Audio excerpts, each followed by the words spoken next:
Olá, você que acessa a metaltv.com.br. Hoje nós vamos falar sobre o Inovar Auto. O que é o Inovar Auto? Bom, é um programa aí do novo regime automotivo lançado pelo governo federal no último dia 3 de outubro. Bom, cercado de expectativas, o programa ele apresenta pontos positivos e negativos, né? Bom, para esclarecer mais esse assunto, a gente trouxe aqui nos estúdios da Metal TV o Roberto Anacleto, que é técnico do Diese São Paulo na CNTM, né? A Confederação Nacional dos Trabalhadores Metalúrgicos. Mas antes de iniciarmos a conversa, a gente vai passar agora um VT aí sobre o que é o programa Inovar Auto. Dá uma olhada. Visando alavancar ainda mais o setor automotivo do Brasil, o governo anunciou no último dia 3 de outubro mais um programa de incentivos à produção automobilística nacional, o Inovar Auto. Os objetivos do governo com o novo regime automotivo são aumentar o percentual de nacionalização dos carros, melhorar a qualidade dos produtos com mais eficiência e segurança e aumentar os investimentos no setor, com mais incentivo na pesquisa e no desenvolvimento tecnológico do país. Para que isso seja possível, o governo estará fazendo a partir do ano que vem um corte de 30% na cobrança do IPI, o Imposto sobre Produtos Industrializados, para as empresas que se adequarem às regras do novo regime. Essas regras são: eficiência energética, aumentar em pelo menos 12% até 2017 a eficiência energética dos automóveis. Por exemplo, hoje o rendimento médio de um automóvel no Brasil é de 14 km por litro para motores a gasolina e 9 km para motores a álcool. O governo quer aumentar esse rendimento para 15 km por litro para motores a gasolina e 11 km por litro para motores a etanol. Etapas de produção. Executar até 2017 pelo menos 8 das 12 etapas que integram a produção de um automóvel no país. Essa evolução será gradativa, sendo até 6 etapas em 2013, até 7 etapas entre 2014 e 2015 e até 8 etapas entre 2016 e 2017.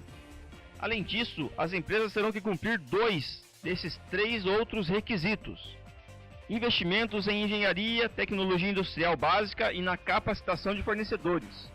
Até 2017, a empresa deverá direcionar para esses setores no mínimo 1% da sua receita bruta total. Investimentos em pesquisa e desenvolvimento. Investir até 2017 no mínimo 0,5% da receita bruta total em pesquisa e desenvolvimento de novas tecnologias. Etiquetagem do Inmetro.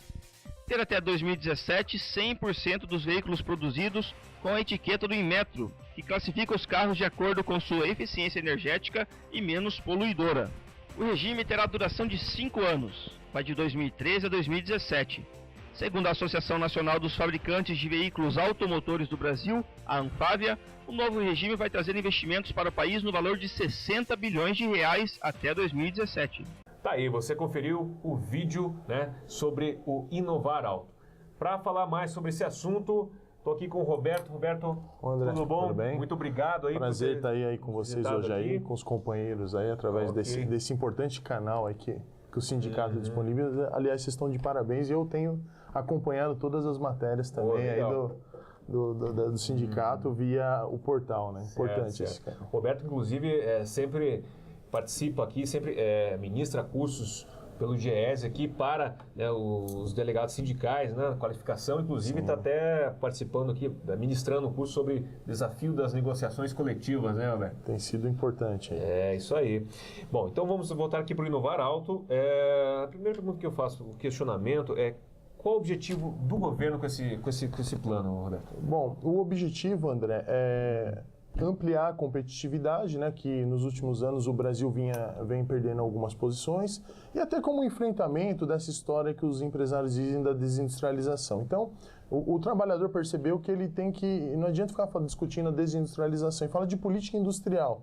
E nesse sentido, o governo, com o Plano Brasil Maior, tá, é importante destacar isso, o governo, trabalhadores e empresários, né, essa comissão tripartite, discutiram arduamente durante alguns meses algumas mudanças necessárias para fortalecer esse setor. E o resultado desse trabalho é esse programa Inovar Auto, tá? Que foi uma coisa discutida com trabalhadores, governo e empresários, E o principal objetivo é criar condições de competitividade e incentivar as empresas a fabricar carros mais econômicos, tá? No primeiro momento. Certo. Bom, vamos falar em plano, né? Eu até tinha falado no começo aqui sobre os pontos positivos e negativos. Vamos começar aí com os pontos positivos, né? Por exemplo, vocês têm na redução de combustível, o governo estima que o consumidor vá economizar anualmente R$ 1.150, como estão falando. Aí. Perfeito. Bom, os pontos positivos de uma forma mais geral, André e caro espectador, são o seguinte. Primeiro que nós tínhamos uma série de investimentos que estavam parados, né? As montadoras tinham congelados. Com esse Inovar Auto, 9 empresas agora na Feira do Automóvel em São Paulo já anunciaram que vão construir plantas, né, vão retomar seus projetos de plantas automotivas no Brasil. Ou seja, nós temos um fortalecimento aí do setor metalúrgico e logo o emprego, né? Esse é o primeiro ponto positivo. O segundo é o fortalecimento, o adensamento da cadeia produtiva, que você acaba beneficiando vários setores, desde a fabricação do metal até a transformação disso em veículo, em autopeças, em máquinas e equipamentos. A outra questão importante é a especialização do setor automotivo no Brasil a partir da discussão de investimentos em tecnologia. Essa é a maior exigência do governo, né? Investimentos em inovação e tecnologia e o aumento da competitividade do setor automotivo brasileiro. Tá? Agora, com relação aos pontos negativos, é importante salientar e deixar claro para o nosso ouvinte que o movimento sindical ele participou de todo esse processo de discussão, mas como no Conselho ele não era voto decisivo, ele era consultivo, não deliberativo. Na verdade, quem tem o voto deliberativo é o Ministério do Desenvolvimento Econômico, junto com a Casa Civil e demais órgãos do governo. Tá? Então, muitas das nossas propostas dos trabalhadores não foram acatadas. Essa é a nossa maior crítica. Tá? Então, por exemplo, em nenhum momento fica claro qual é o compromisso das montadoras ao serem isentadas do IPI, quantos postos de trabalho elas têm que gerar, não há um indicador. Essa é uma primeira crítica. A segunda é o seguinte, não se diz como qualificar esses trabalhadores, porque nós sabemos que tem uma mudança de um processo produtivo. Nós vamos deixar de produzir carros menos com uma menor quantidade de itens tecnológicos para mais itens tecnológicos. A gente sabe que isso tem um impacto. Isso não foi discutido dentro dessa discussão do Inovar Auto. Outra questão, o projeto não contempla veículos elétricos. O mundo inteiro já está avançando nesse sentido, a Europa e nós, mais uma vez, perdemos a oportunidade de avançar nessa questão dos veículos elétricos como uma alternativa aos combustíveis fósseis, né? Pensando principalmente na questão da sustentabilidade. O movimento colocou uma série de outras propostas que não foram contempladas, eu já disse isso antes, tá?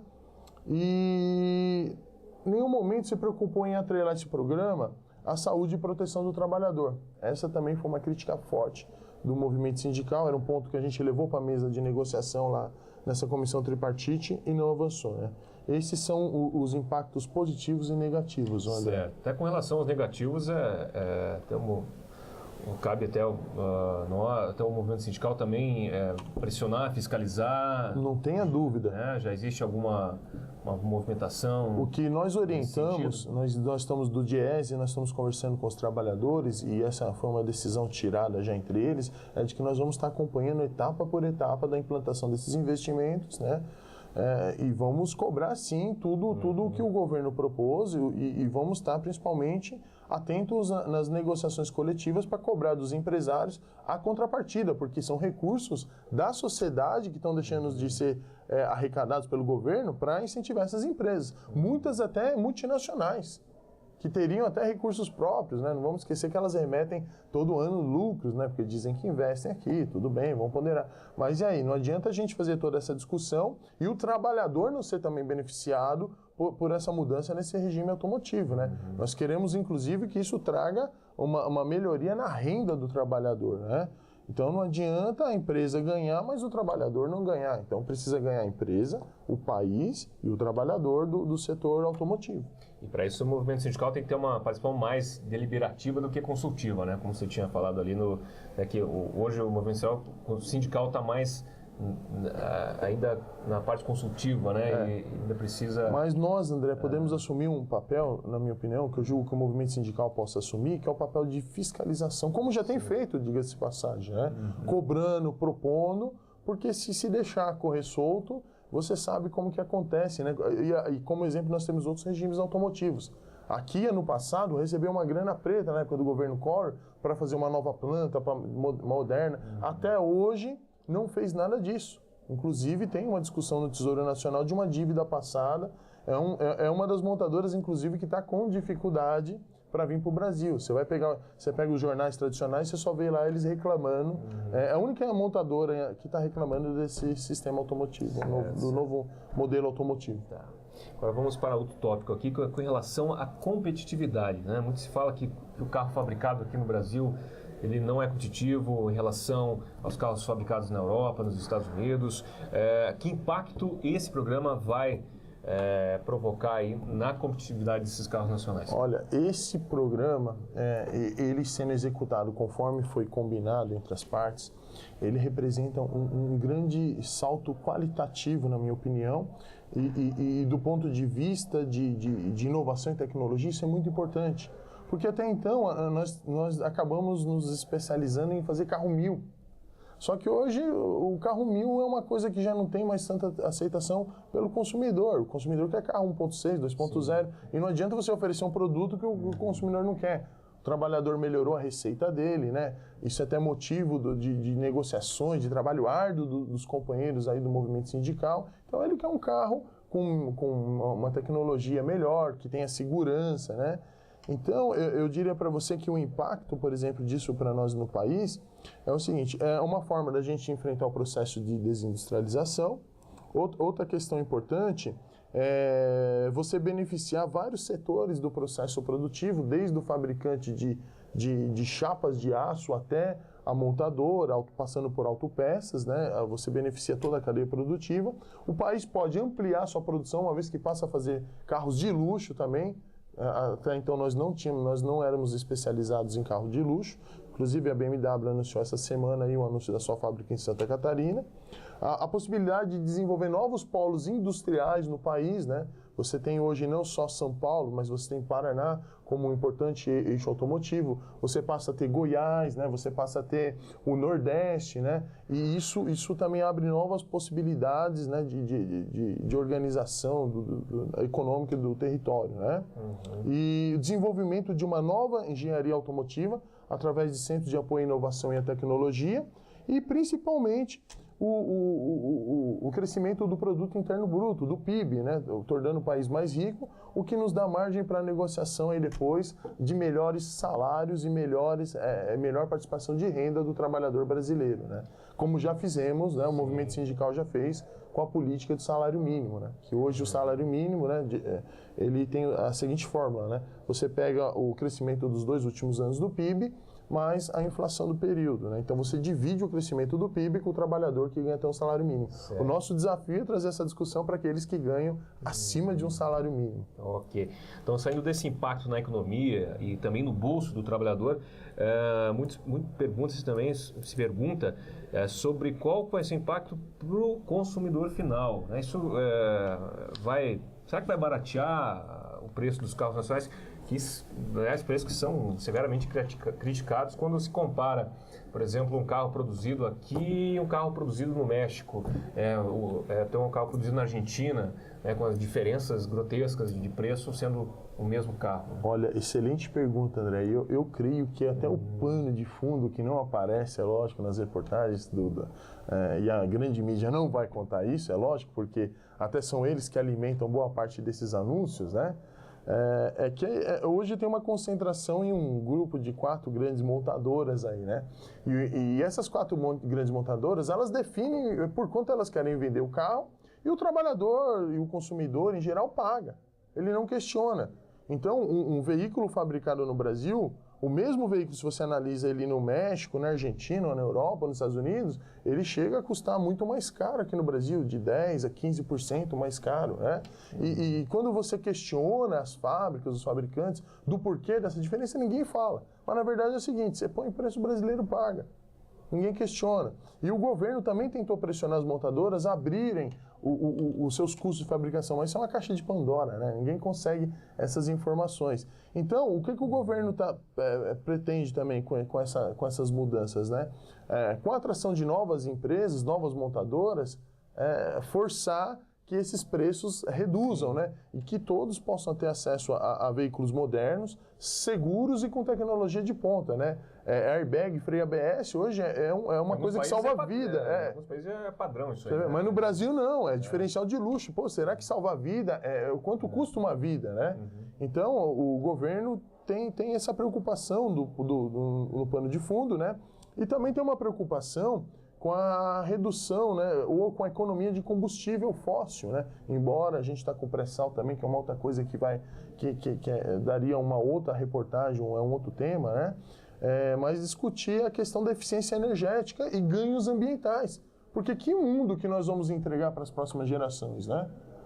A gente percebe que hoje o grande vilão da poluição são os veículos que não têm manutenção. Então, essa discussão traz a possibilidade de uma renovação da frota nacional, veículos menos poluentes, mais eficientes, andando mais quilômetros, com uma menor quantidade de combustível, e também essa competição para ajudar a reduzir o preço dos automóveis, né? Então, eu imagino que esse será um dos grandes impactos para o consumidor final. Certo. E eu espero que o trabalhador que produza também esses veículos também consiga comprar esse veículo, né? Sim. Coisa que em muitas montadoras não acontece também, né, André? Então, é isso que a gente espera, né? E que todo esse projeto gere emprego, renda e desenvolvimento econômico para o trabalhador, não só para as empresas. Né? Essa história de só um lado ganhar não dá mais, né? Cansamos desse discurso.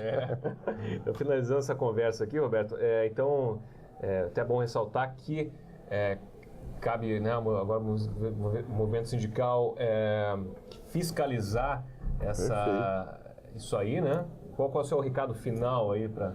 Olha, o meu recado final aí para aqueles que nos assistem, principalmente para os companheiros e companheiras que estão aí no setor metalúrgico, é de que acompanhem, né, nos procurem, né, procurem o Diese, procurem os sindicatos para se inteirar desse regime automotivo, o que está saindo do papel, o que não está, para que nós possamos, em conjunto, definir uma estratégia para o enfrentamento de alguma resistência do que venha a prejudicar o trabalhador, porque não dá para melhorar a produção e prejudicar a qualidade de vida e a saúde do trabalhador. E com certeza o movimento sindical vai estar de olho, vai estar acompanhando, pois tem contribuído desde o início das discussões, então se sente no dever e na obrigação de ser um agente também fiscalizador da implantação e do acompanhamento e do desenvolvimento desse novo regime automotivo. Ok. Roberto, mais uma vez obrigado André, obrigado a você pela oportunidade. Por esclarecer essas dúvidas, né? E, quem sabe, uma próxima entrevista também com outros assuntos relevantes aí. Muito legal. Obrigado e é um grande prazer sempre estar aqui com vocês aqui dos Sindicatos Metalúrgicos de Curitiba. Ok, isso aí. Metal TV de hoje fica por aqui e até a próxima.